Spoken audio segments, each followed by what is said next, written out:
ನೋಡಿ. ಓಹೋ ಮೇಡಮ್ ಅವರು ಬರ್ಬೇಕು. ಬನ್ನಿ ಮೇಡಮ್, ಚೆನ್ನಾಗಿದ್ದೀರಾ? ನಾನ್ ಚೆನ್ನಾಗಿದ್ದೀನಪ್ಪ. ಹೇಗೆ ಈರುಳ್ಳಿ? ನಿಮ್ಗೆ ಎಷ್ಟು ಬೇಕು ಹೇಳಿ ಮೇಡಮ್, ಒಳ್ಳೆ ರೇಟ್ ಹಾಕೊಡ್ತೀನಿ. ಈರುಳ್ಳಿ ಒಂದ್ 2 kg ಕೊಡು. ಹಾಗೆ ಮೆಣಸಿನಕಾಯಿ, ಕೊತ್ತಂಬರಿ ಸೊಪ್ಪು ಹಾಕ್ಕೊಡು ಅದಕ್ಕೆ. ಅಂದ ಹಾಗೆ ಹೇಗಿದ್ದಾರೆ ಶಿವಣ್ಣ, ನಿನ್ ಹೆಂಡತಿ ಮಕ್ಕಳು ಎಲ್ಲಾರು? ಮಹೇಶ ಹೇಗಿದ್ದಾರೆ? ಹೆಂಡತಿ ಮಕ್ಕಳೆಲ್ಲ ಚೆನ್ನಾಗಿದ್ದಾರೆ ಮೇಡಮ್. ಮಹೇಶ ಎಲ್ಲೆಲ್ಲೋ ಗೋಲಿ ಆಡ್ಕೊಂಡಿದ್ದ, ಅಂಗಡಿ ಸಾಮಾನು ಹೋಗ್ಬೇಕು ಅಂತ ಕಳ್ಸಿದ್ದೀನಿ. ಓ, ನಿನ್ ಜೊತೆ ವ್ಯಾಪಾರಕ್ಕೆ ಹಾಕೊಂಡ್ಬಿಟ್ಟಿಯೇನು? ಅಂದಾಗೆ ಅವ್ನಿಗೆ CET ರ್ಯಾಂಕಿಂಗ್ ಎಷ್ಟು ಬಂತು? ಯಾರೋ ಹೇಳಿದ್ರು ಅವ್ನಿಗೆ ಬಹಳ ಒಳ್ಳೆ ರ್ಯಾಂಕಿಂಗ್ ತಗೊಂಡಿದ್ದಾನೆ ಅಂತ. ಏನೋ ಒಂದ್ 2,000 ಏನೋ ಬಂದಿರ್ಬೇಕು ಮೇಡಮ್. 2,000 ಅಂದ್ರೆ ಬಹಳ ಒಳ್ಳೆ ರ್ಯಾಂಕಿಂಗ್ ಅಲ್ವಾ ಶಿವಣ್ಣ? ಅವ್ನಿಗೆ ಇಂಜಿನಿಯರಿಂಗ್ ಓದಿಸ್ತಿದ್ಯೇನೋ? ಗೌರ್ಮೆಂಟ್ ಸೀಟು, ಫೀಸು, ಬುಕ್ಸು ಎಲ್ಲ ಸೇರಿ ವರ್ಷಕ್ಕೆ ಅದೇ ಒಂದು 60,000 ರಿಂದ 65,000 ರೂಪಾಯಿ ಆಗುತ್ತೆ ಮೇಡಮ್. 4 ವರ್ಷಕ್ಕೆ ಅಂದ್ರೆ ಒಂದು 3 ಲಕ್ಷ ಆಗುತ್ತೆ. ಅಷ್ಟೆಲ್ಲ ದುಡ್ಡು ನಮ್ಮ ಹತ್ರ ಎಲ್ಲಿ ಬರ್ಬೇಕು? ಮನೇಲಿ ಬೇರೆ ಇನ್ನಿಬ್ರು ಮಕ್ಕಳು ಇದ್ದಾರೆ, ಅವ್ರಿಗೆ ಮದುವೆ ಮಾಡ್ಬೇಕು. ಈ ಸಂಪಾದನೆ ಇಂಜಿನಿಯರಿಂಗ್ ಎಲ್ಲ ಎಲ್ಲಿ ಮೇಡಮ್ ಕನ್ಸ್ಕೊಳಕ್ಕಾಗತ್ತೆ ನಾವು?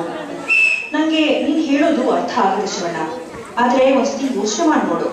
ಮಹೇಶನ್ಗೆ ನೀನು ಇಂಜಿನಿಯರಿಂಗ್ ಸೇರಿಸಿದ್ರೆ ಅವ್ನು ಮುಗಿಸಿದ್ಮೇಲೆ ಒಳ್ಳೆ ಸಾಫ್ಟ್ವೇರ್ ಕಂಪನಿಯಲ್ಲಿ ಕೆಲಸ ಸಿಗುತ್ತೆ. ಏನಿಲ್ಲ ಅಂತಂದ್ರೂ ವರ್ಷಕ್ಕೆ 6 ರಿಂದ 7 ಲಕ್ಷ ರೂಪಾಯಿ ಸಂಬಳ ಸಿಗುತ್ತೆ.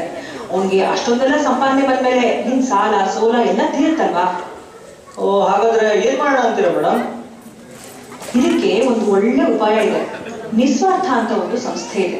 ಅವರು ಮಹೇಶನ್ ತರಹ ಚೆನ್ನಾಗಿ ಓದೋ ಮಕ್ಕಳಿಗೆ ಆರ್ಥಿಕ ನೆರವು ಕೊಡ್ತಾರೆ. ನನಗೆ ಆ ಸಂಸ್ಥೆಯಿಂದ ಓದಿಸ್ತಾ ಇರೋ ಇಂಜಿನಿಯರಿಂಗ್ ಮಕ್ಕಳು ಗೊತ್ತು. ನಮಗೂ ಸಹಾಯ ಸಿಗುತ್ತೆ ಅವರಿಂದ.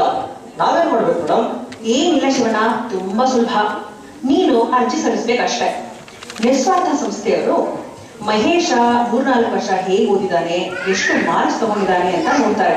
ಅಷ್ಟೊಂದೇ ಮಹೇಶನ್ ಕಾಲೇಜ್ಗೆ ಹೋಗಿ ಅವರ ಲೆಕ್ಚರರ್ಸ್ ನ ಭೇಟಿ ಮಾಡಿ ಅವನ ಬಗ್ಗೆ ತಿಳ್ಕೊತಾರೆ. ಹಾಗೆ ನಿಮ್ಮನೆಗೂ ಬಂದು ನಿಮ್ಮನ್ನೆಲ್ಲ ಮಾತಾಡಿಸ್ತಾರೆ. ನೀವೆಲ್ಲ ಆರ್ಥಿಕವಾಗಿ ಹೇಗಿದ್ದೀರಾ, ನೀನು, ನಿನ್ ಹೆಂಡತಿ, ನಿನ್ ಮಕ್ಕಳು ಎಲ್ಲ ಹೇಗೆ ಜೀವನ ಮಾಡ್ತಿದ್ದೀರಾ ಅಂತ ನೋಡ್ತಾರೆ. ಅದೆಲ್ಲ ನೋಡಿ ಪರಿಶೀಲನೆ ಮಾಡಿ ನೆರವಿನ ಬಗ್ಗೆ ಒಂದು ನಿರ್ಧಾರಕ್ಕೆ ಬರ್ತಾರೆ.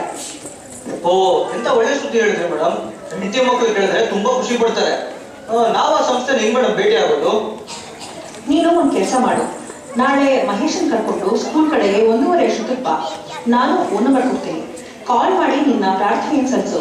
ಮುಂದಿನ ವಿಚಾರ ಆಮೇಲೆ ನೋಡ್ಕೊಳ್ಳೋಣ. ಸರಿ ಮೇಡಮ್, ನಾಳೆ ನಾನು ಮಗನ್ ಕರ್ಕೊಂಡು ಬರ್ತೀನಿ. ಈರುಳ್ಳಿ ತಗೊಳ್ಳಿ ಮೇಡಮ್. ಎಷ್ಟಂತಪ್ಪ ಇಷ್ಟಕ್ಕೆಲ್ಲ? ಎಲ್ಲ ಸರಿ 30 ರೂಪಾಯಿ ಕೊಡಿ ಮೇಡಮ್. ತಗೋ. ಸರಿ, ಬರ್ಲಾ ಹಾಗಿದ್ರೆ?